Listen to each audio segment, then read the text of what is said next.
Have you ever felt like you were born into the wrong era? Like your mind moves slower, but deeper? Like your heart hears things no one else notices? You scroll through a world obsessed with being seen, while all you ever wanted was to feel something real. They said you were too quiet, too sensitive, too intense. But what if they were wrong? What if your silence was not absence, but awareness? What if your depth was not a flaw, but a frequency? Carl Jung didn't call it awkward. He called it intuition, a quiet, ancient intelligence that sees the world from the inside out. You are not broken. You are wired for something more. And this video is not just a description of your type. It's a mirror, a map, a remembering, intro. This isn't about labels. It's not about being an INFJ or an INTJ. It's about being someone who has always felt like too much. For a world addicted to the shallow. It's about carrying questions no one around you dares to ask. It's about sensing patterns in people, hearing what's not being said, and seeing through the mask before it ever slips. This isn't about personality. This is about soul design, a rare, sacred configuration that Carl Jung spent his life trying to understand. You were never meant to blend in. You were meant to awaken, and your quiet presence, your invisible insight, your silent wisdom isn't random. It's a signal. So if you've ever doubted yourself, if you've ever questioned why you move through the world differently, this is your moment to stop apologizing and start remembering. This is not a performance. It's a homecoming. Let's begin. There was a time you thought something was wrong with you. Maybe it was second grade, when the teacher called on you to speak louder, but your voice always came out like a whisper.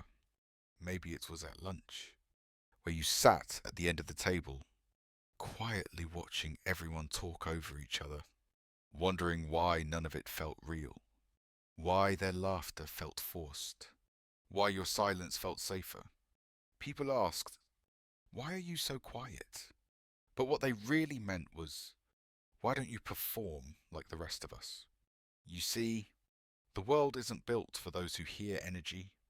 It wasn't designed for those who listen with their nervous system. But that's what you do, isn't it? You walk into a room, and you don't just notice the decor. You notice the tension in the air, the way someone's smile doesn't reach their eyes, the flicker of sadness hiding behind polite laughter, the slight pause before someone lies. You were never too quiet. You were just listening to something deeper than sound. Carl Jung called it introverted intuition, a rare function of the psyche that draws from wells of information most people never access. It's not just observation. It's resonance. It's pattern recognition at the soul level, while others see what's obvious. You see what's invisible. While they react, you receive. And that silence they mistook for awkwardness, that was you tuning in, measuring the room, feeling the temperature not of the air, but of the people in it, because your mind was not designed for noise. It was built for nuance. You don't interrupt. You don't fight for the mic. You wait. You absorb. You sense. And that, in a world obsessed with speaking, is an act of rebellion. But for a long time, you didn't know it was a gift. You thought it was a glitch, a flaw, something to fix. So you tried to talk more. You rehearsed jokes before parties. You mimicked what seemed to work for others. Extroverted charm, surface confidence, louder laughter. But no matter how hard you tried to blend in, you always felt like a ghost in someone else's body. Because you weren't supposed to perform, you were supposed to perceive.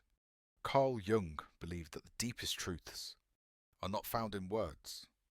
They're found in the quiet spaces between them, and that's where you live. In the spaces others rush past, you notice what people try to hide. You hear the unspoken, you feel the fracture before it shows. And that kind of awareness can feel overwhelming. You carry the weight of rooms you never meant to carry. You hold the sadness of strangers who never said a word. You walk away from interactions, exhausted, not because you spoke too much, but because you felt too much. This is the curse and the calling of being an intuitive introvert. You don't just listen with your ears, you listen with your entire being. You tune into frequencies that others filter out. You track inconsistencies that others excuse. You feel intentions louder than actions. And in that awareness, you have two choices. Numb it or own it. For a while, maybe you numbed it. You turned down the volume of your inner knowing. You told yourself, I'm just overthinking. I'm too sensitive. I need to stop feeling so much. But your soul doesn't forget what it knows. And slowly, it began whispering again. Not with volume, but with vibration. It said, you are not too much. You are too tuned in. That's when things began to change. You stopped apologizing for being quiet. You began understanding that silence isn't empty. It's full of information, full of sensing, full of truth. You stopped judging yourself for not enjoying small talk. You started realizing that it's not a weakness to crave depth. It's clarity, and you stopped needing to be understood by everyone because you finally understood yourself. This is not about being shy. This is about being attuned. You were never meant to be the loudest voice in the room. You were meant to be the clearest signal. Carl Jung described this as the path of individuation, where one becomes not what the world expects, but what the soul already is. And you, from the very beginning, were designed to be different, not for rebellion, but for revelation, to reveal what's been hidden, to remember what's been forgotten, to remind others, simply through your presence. That stillness is not absence, it's wisdom. So the next time someone says, you're so quiet, just smile, because you are not empty. You are listening. You are watching. You are building a language that speaks to things deeper than words. You are decoding emotion. You are holding energy. You are translating the invisible. And those who mistake your quiet for weakness have never heard what your silence can do. Because when you speak, when you finally speak, it lands like thunder wrapped in calm. And people listen, not because you're loud, but because they can feel you've been listening all along. Most people look. You see, they glance. You scan. They react to what's on the surface. You respond to what's hiding underneath. Because for you, life has never been just about what's visible. You've always sensed something more. A deeper structure beneath the noise. A pattern beneath the words. A message beneath the mask. This is not imagination. It's perception. Carl Jung called this introverted intuitions. He saw it not as guesswork, but as an advanced psychic function, a bridge between the conscious and the unconscious, a radar built into the soul, constantly picking up on meaning where others see only motion. You've felt it before, haven't you? You met someone for the first time, and something inside you pulled back. Not because they said something wrong, but because their energy didn't match their words. You sat in a meeting and knew the decision being made was wrong. Even though everyone else was nodding, you walked into a space and felt something was off, though nothing looked unusual. That's not overthinking. That's decoding. You are not reacting to what's being shown. You are responding to what's being concealed. Your mind gathers data from 1,000 quiet places, tone shifts, eye movement, silences that last half a second too long. And while most people are distracted by performance, you are listening for truth. It's why crowds exhaust you. Not because you dislike people, but because your nervous system is absorbing too much. You're picking up on unspoken sadness, hidden intentions, buried rage. And the world wonders why you need so much time alone to recover. Because most people don't understand what it takes to constantly read between realities. You are like a silent translator for the human psyche. You don't just hear what someone says. You feel what they didn't have the courage to speak. And that's both a gift and a burden. Sometimes it's lonely. To see so much, to know so much, to sense so much, and not be able to explain how or why. Sometimes it's painful to feel everyone else's fractures, while they laugh and pretend everything is fine. Sometimes it's confusing to be told you're making things up, when your gut has never been wrong. But that's what happens when your intuition moves faster than words, when you know before you can prove, when you feel before they admit. Carl Jung said that intuitive perception is the capacity to grasp the possibilities inherent in a situation, not the facts, the future. You're not just interpreting what is, you are sensing what could be, what's about to shift, what no one is brave enough to acknowledge yet. That's why you often feel like the strategist in the background, the chess player watching others play checkers. You can see 5 steps ahead, but you've learned that not everyone wants to be warned. So you stay quiet, not because you don't know, but because you know too much, and you've learned that truth, when offered to those who aren't ready, feels like threat. But still, you keep listening. You keep sensing. You keep reading the invisible ink written on every interaction. And sometimes, just sometimes, you meet someone else who feels like you. Someone whose presence doesn't drain you. Someone who speaks your language without ever raising their voice. And when that happens, it's like your radar softens, like your whole being exhales, like you finally get to rest from decoding and just exist. Because the truth is, you don't want to read everyone. You just want to be around people. You don't have to. But until then, you carry this gift with quiet strength. You let others see what they want to see, while you keep your knowing to yourself, because you're not here to prove anything. You're here to align. You're not here to convince people of your vision. You're here to build it, step by silent step. And when the time is right, you will speak. And when you do, the words will come not from theory, but from lived perception. And they will land not because they're loud, but because they're true. There is a silence you carry that others cannot understand. They call it distance. You call it restoration. They say you're withdrawing. You know you're returning. Because solitude, for someone like you, is not a sign of retreat. It's a sacred ritual. A homecoming. Most people fear being alone. They fill the space with noise, with company, with constant connection. But for you, stillness isn't uncomfortable. It's necessary. It's in the silence that you breathe fully. It's in the quiet where the clutter of the world falls away. And for the first time, you can hear something real, your own voice. Carl Jung once said, "The introvert is turned inward to the world of thought, feeling, and fantasy, concerned with their inner psychic processes. What others see as emptiness, you see as depth.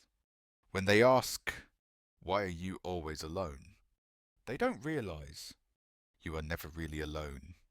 You are in conversation with your ideas, with your intuition, with your soul, While others lose themselves in loud rooms, you find yourself in soft spaces. You sit by windows and let the sky speak to you. You walk in silence and feel the trees whispering back. You read a book and fall between the lines into entire universes that no one else even knows exist. And in those moments, you remember who you are. Not the version the world demands. Not the mask you wear in crowded spaces. But the true self. Raw, quiet, vivid, unfiltered and whole. You do not isolate. You incubate. Your solitude is where visions are born, where insights crystallize, where the noise of others falls away, and the voice of your truth becomes clear. That's why you need space. Not because you're cold, but because you're carrying too much energy that isn't yours. You feel everything. And sometimes the only way to reset is to step back, sit down, and breathe without interruption. You are not avoiding connection. You are preparing for meaningful connection. You are choosing depth over distraction, stillness over stimulation, truth over validation. Carl Jung understood this sacred dynamic. He taught that true transformation begins in the unconscious, in the silent spaces between thoughts, where symbols emerge, dreams unfold, and the psyche realigns with its deeper self. And this is exactly where you live, between waking and dreaming, between logic and mystery, between doing and simply being. While the world runs faster and louder, you slow down, you listen deeper, you let the dust settle before you move again. And some people won't understand that. They'll call you distant. They'll call you disengaged. But what they don't see is that every time you sit in solitude, you're healing. You're building. You're reclaiming the pieces of yourself that got scattered in the chaos of other people's expectations. Your solitude isn't loneliness. It's loyalty to your own soul. It's devotion to your own rhythm. It's discipline to wait until the world around you matches the truth within you. You've learned that not everyone deserves access to your inner world. Not every conversation deserves your presence. Not every invitation is aligned with your purpose. And the more you honor that truth, the more peace you begin to feel. Not because life becomes easier, but because you become clearer. And clarity is what you crave more than attention. Depth is what you value more than applause.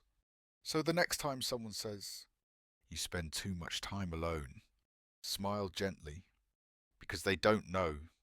That solitude is where your soul takes root, where your visions are nurtured, where your healing unfolds in silence. They don't know that you don't fear being alone. You fear losing yourself in the wrong crowd. You don't fear quiet. You fear noise without meaning. And you don't need to be seen all the time. You just need to feel whole when no one is looking. This is your sanctuary, not a prison. A place of power.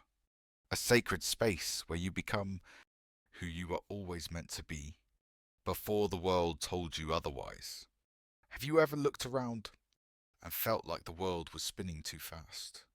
Not just physically, but emotionally, spiritually, even ethically, like people are running from something you've been quietly trying to remember. They chase more, you crave less. They want the spotlight, you long for the candlelight. They scroll endlessly through noise. You pause, just to feel the silence between two heartbeats. That's not you being slow. That's your soul refusing to rush. You're not disconnected. You're just ancient. Carl Jung called this the collective unconscious, a deep well of memory and meaning, shared across all of humanity. It's not stored in books. It's stored in the bones, in the archetypes, in the soul. And you were born with a deeper tether to it. That's why small talk feels unbearable. Why meaningless trends make you ache. Why a song, a story, a sentence from a stranger can crack something open inside you that you didn't even know was there. Because your nervous system isn't just reacting to now, it's remembering something older, something sacred. You don't walk through life, you listen to it. You sense the history in a building. You hear the echo of a story behind a person's voice. You touch an old photograph and feel the ache of another era. While the world demands speed, you require slowness. Because meaning doesn't rush. It reveals itself in layers.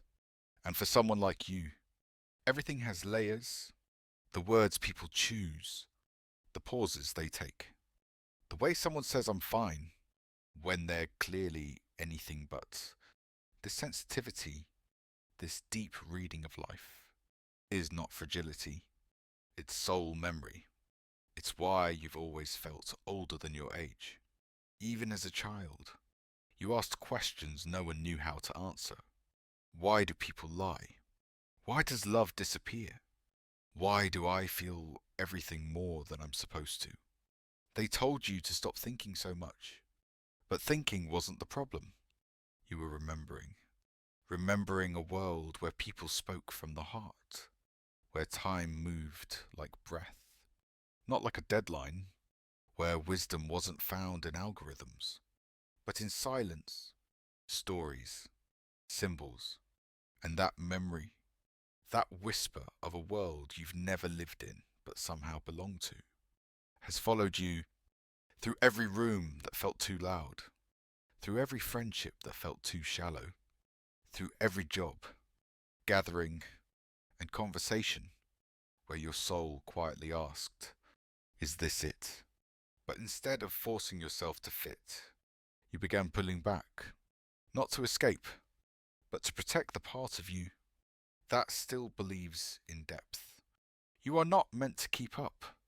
You are meant to interrupt, to pause the world with your presence, with your stillness, with your refusal to play a game. You never agreed to. You are an old soul, in a society addicted to shortcuts. But your path is not linear, it's lunar. It moves with tides, not clocks. You don't chase purpose, you remember it. You don't force love, you feel when it's real. And you don't speak to be heard. You speak when the silence has prepared the room for truth. This is your rhythm, sacred, steady, timeless. Yes, it can feel lonely, because depth often stands alone, because most people are afraid of what you walk toward without flinching. But don't shrink, don't speed up to match a world that forgot how to feel.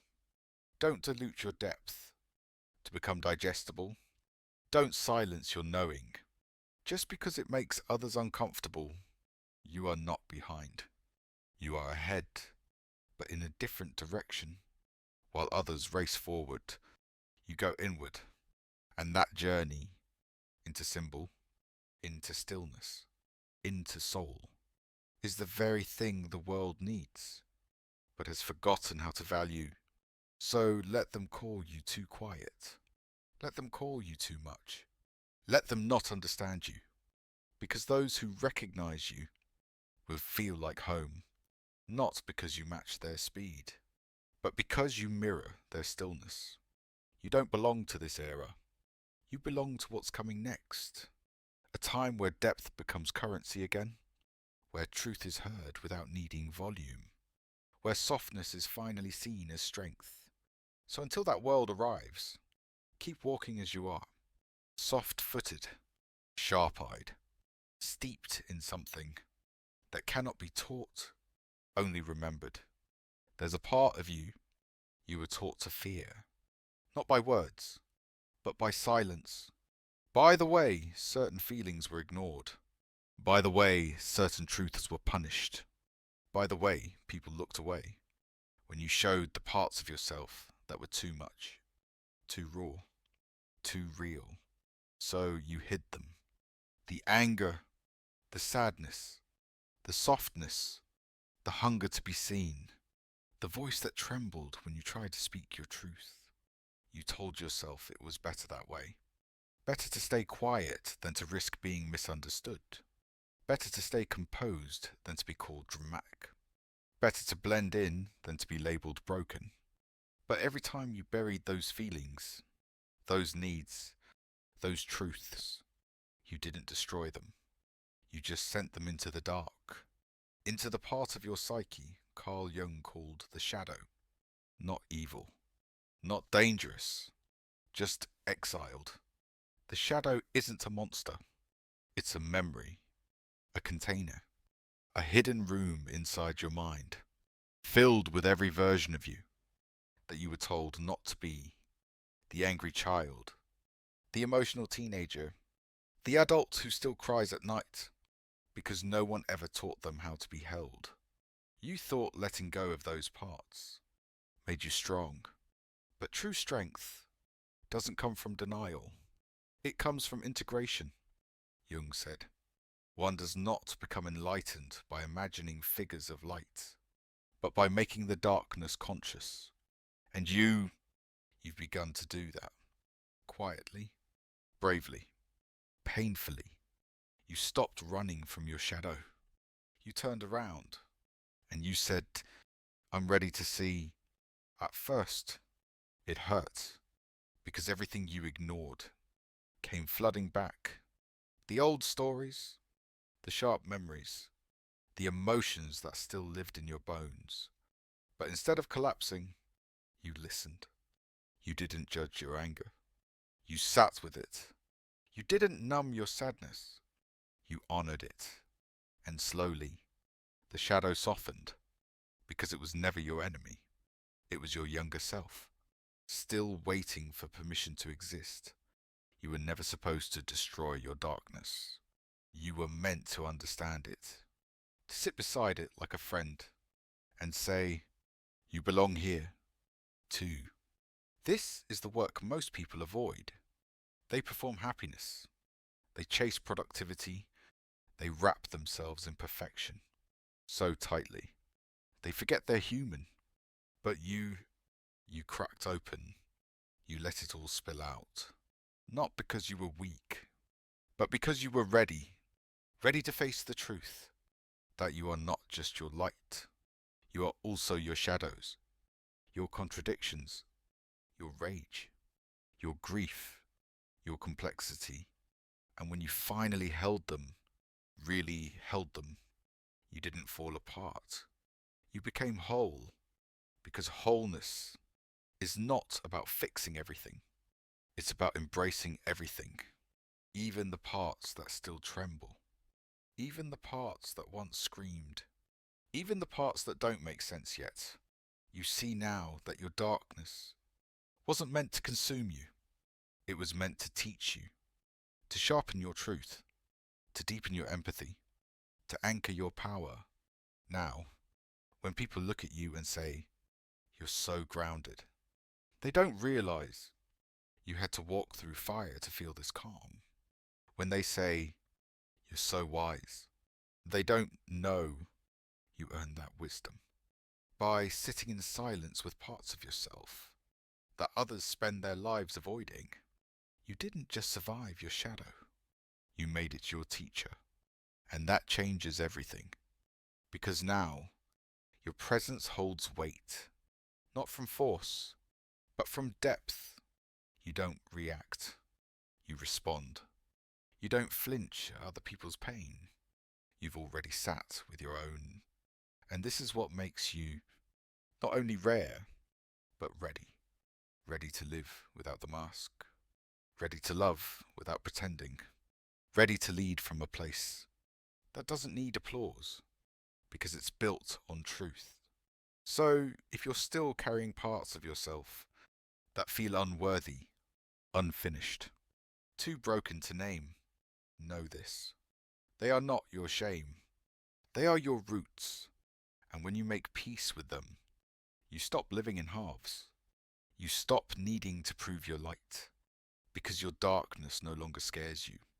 You've met your shadow, And instead of running, you welcomed it home. You feel things before people speak them. You sense sadness before it's named, tension before it's shown, distance before it becomes visible. You don't need someone to cry for you to know they're breaking. You don't need someone to speak for you to hear what their soul is whispering beneath the silence. This is not imagination. This is not sensitivity gone too far. This is empathy. And for someone like you, it's not a choice. It's a design. Carl Jung believed that the unconscious mind was not limited to your own story. It connects you to the collective, to what he called the shared human field. And you, more than most, are tuned into that field. That's why crowds make you tired. Why certain people drain your energy without saying a word. Why you carry the weight of others. Like your own nervous system is absorbing their noise. Because it is. Your body listens.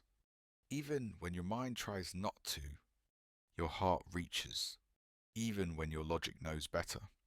You walk into a room and feel everyone's temperature before you've taken off your coat. And yes, it's exhausting.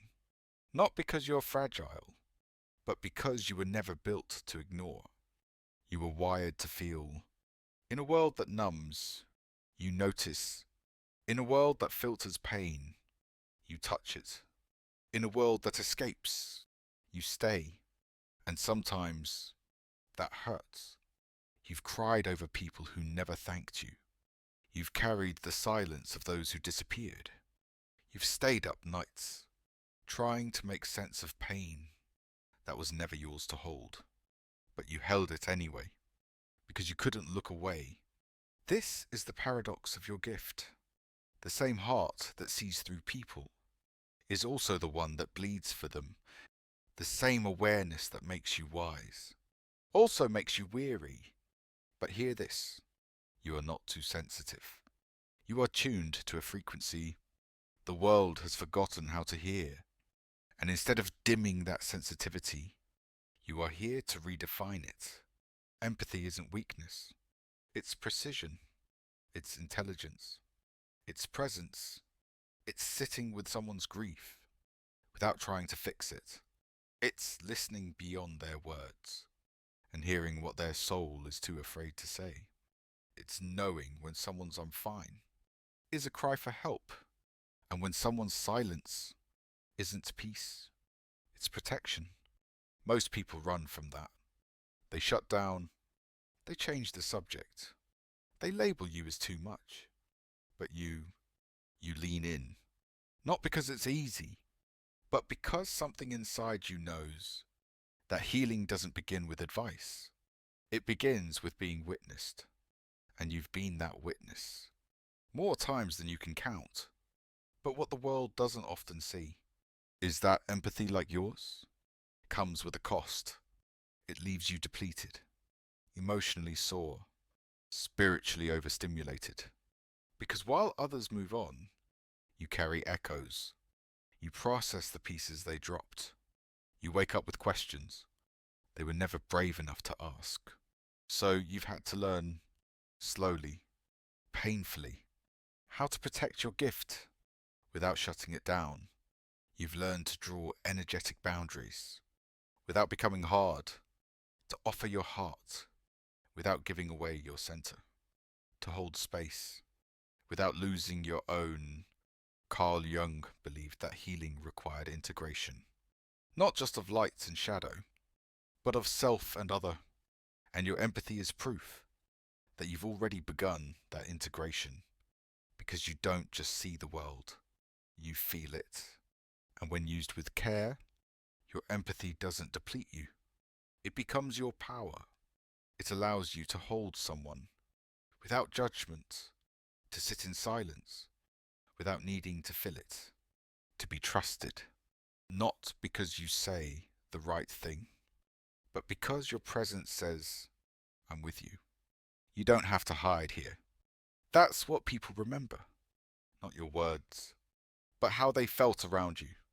The safety, the calm, the mirror they didn't know they needed. So no, you were never built to be numb. You were built to awaken, to soften what has become too harsh, to slow down what has become too fast, to hold what others drop. And yes, it is sacred work. But sacred doesn't mean easy. So protect your empathy.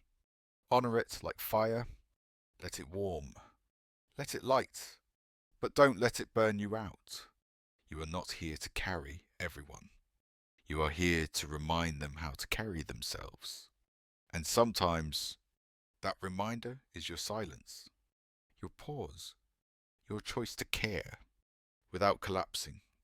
You don't have to fix everything. You just have to stay real. And your empathy, when rooted in truth, is more than a feeling.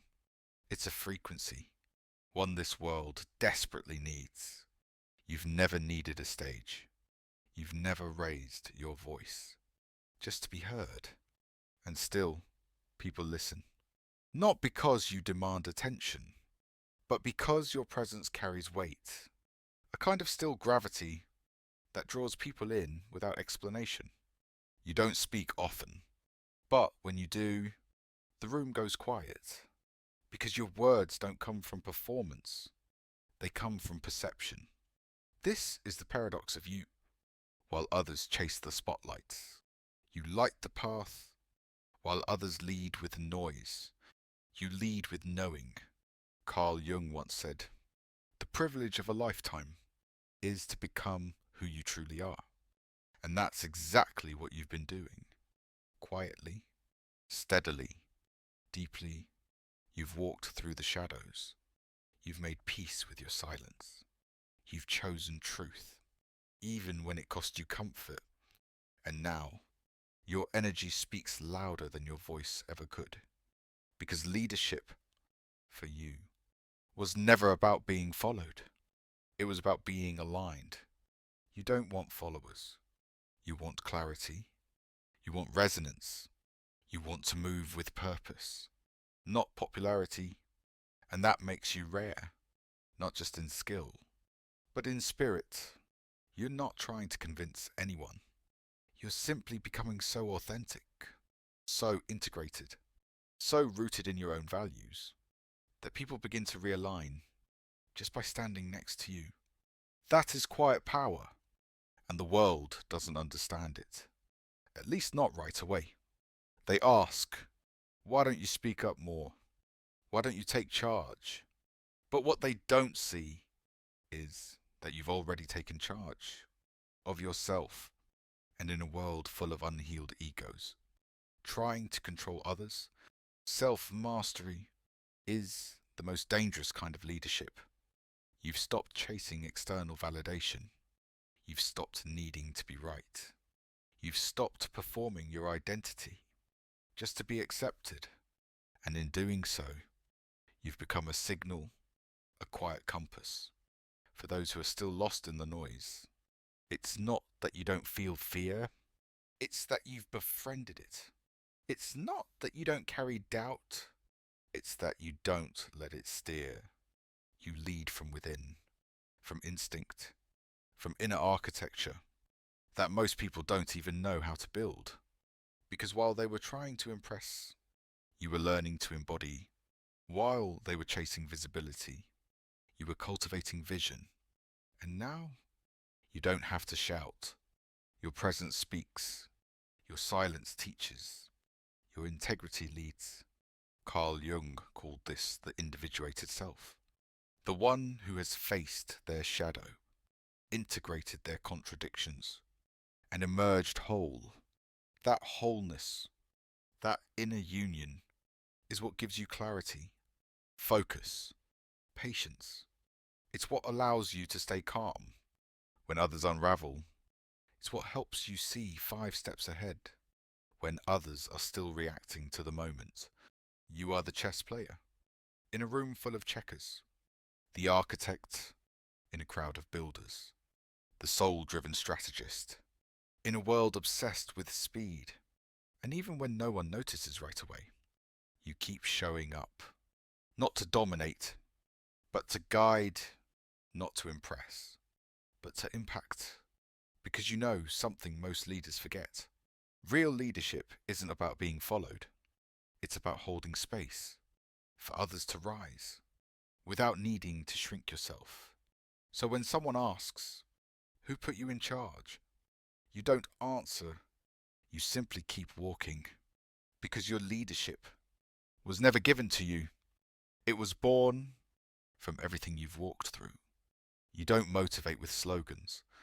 You inspire with your stillness. You lead, not with ego, but with energy. And in a time where the loudest voice often wins, your quiet vision will become the one people trust. When the noise finally collapses, you are not loud. You are luminous. You are not commanding. You are constant. You are not trying to be seen. You are showing others how to see. So keep leading, not from stages, but from truth. Not from force, but from frequency. Because when all the shouting stops, it's your whisper that will still echo. They told you to get out of your head, to stop daydreaming, to be more realistic, to keep your feet on the ground. But they didn't understand. You weren't running away. You were going home.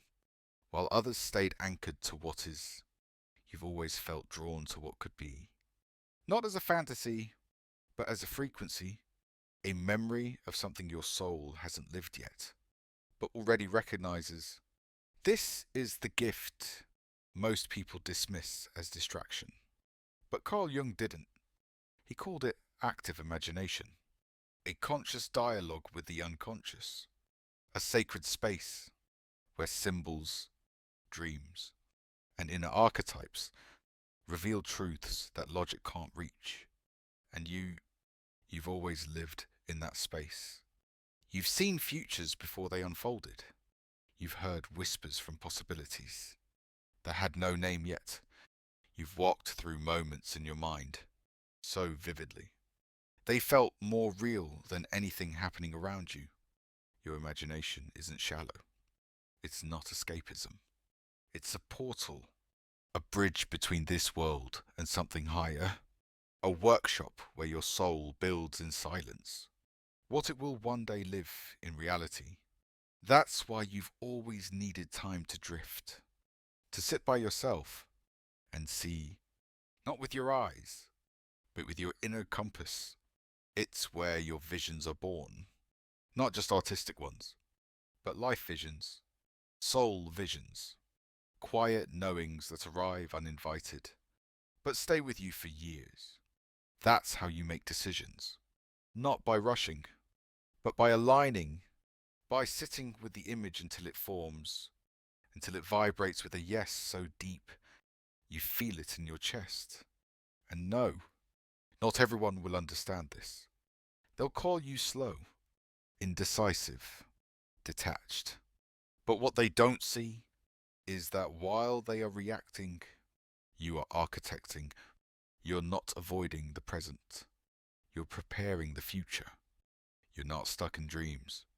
You're blueprinting destiny. Because for you, the imagination is not a place to hide. It's a space to remember who you are, beneath the noise, to remember what matters, beyond what's trending, to remember the version of yourself you are still becoming, the one that already exists, in vision, in silence, in symbols. Carl Jung believed that our imagination wasn't just shaped by experience, but by the archetypes moving through us. The seer, the builder, the healer, the visionary.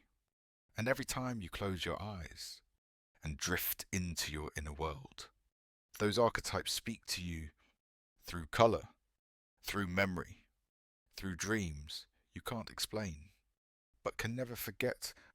You've seen lives that aren't yours. You've felt timelines that haven't arrived. You've received ideas that don't feel like you thought them, more like they were sent. This is not coincidence. This is connection. You weren't gifted with imagination to waste time.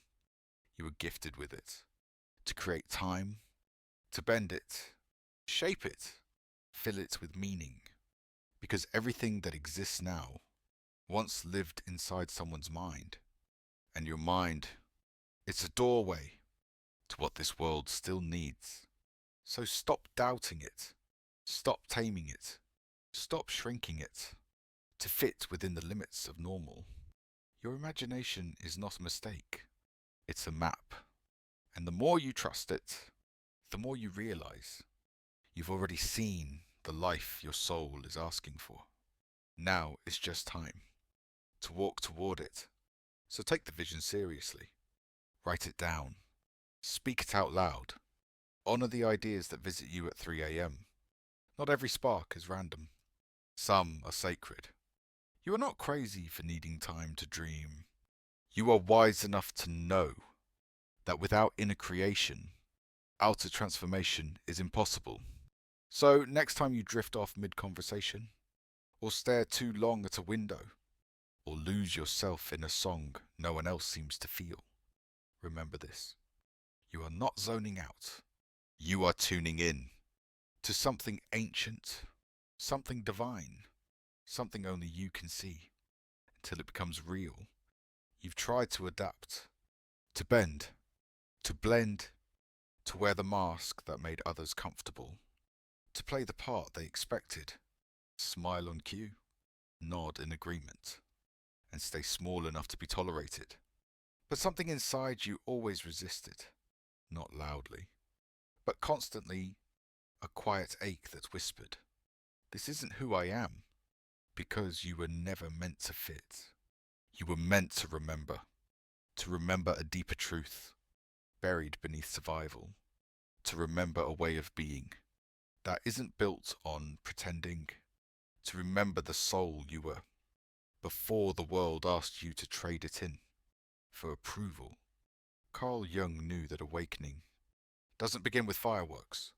It begins with friction, with the discomfort of living a life that looks fine on the outside, but feels hollow within.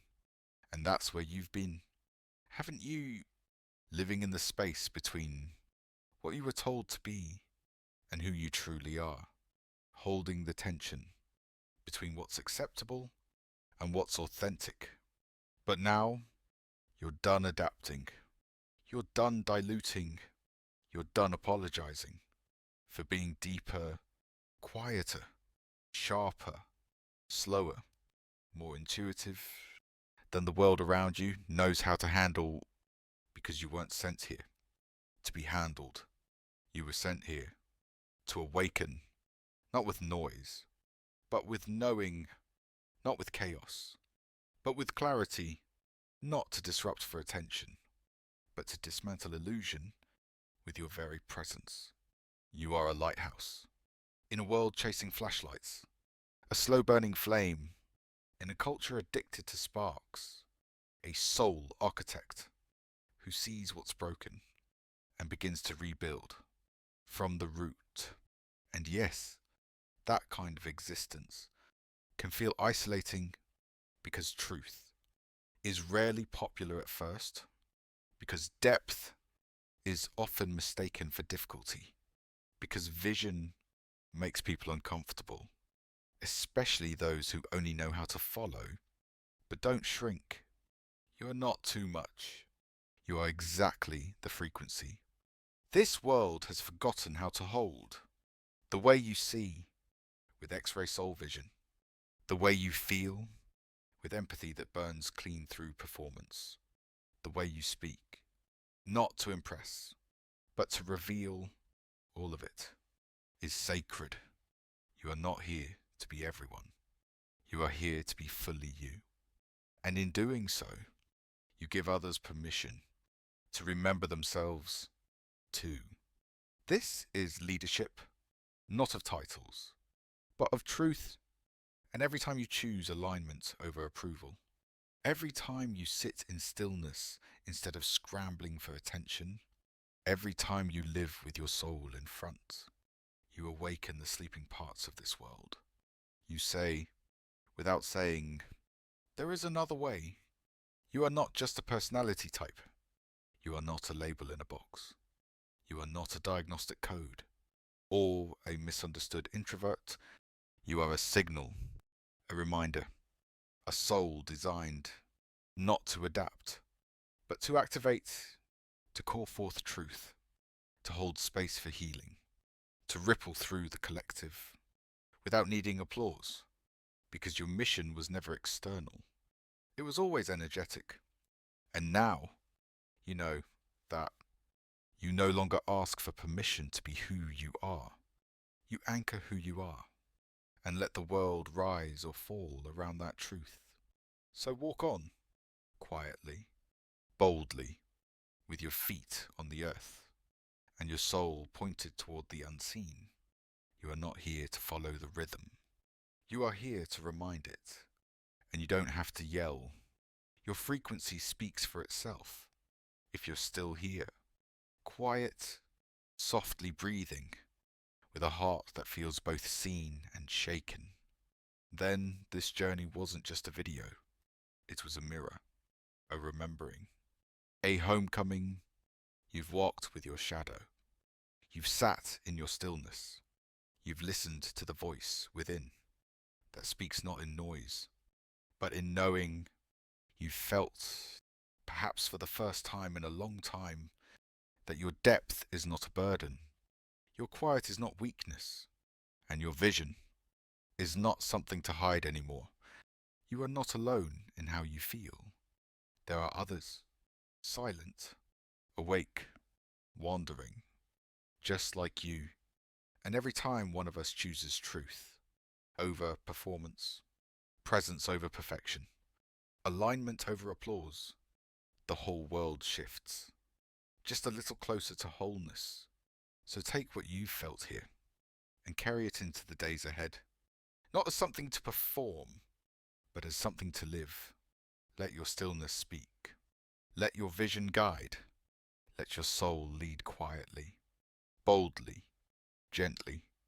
You were never meant to adapt. You were meant to awaken, and you just did. We'll meet again. In another whisper, in another mirror, in the next chapter of remembering.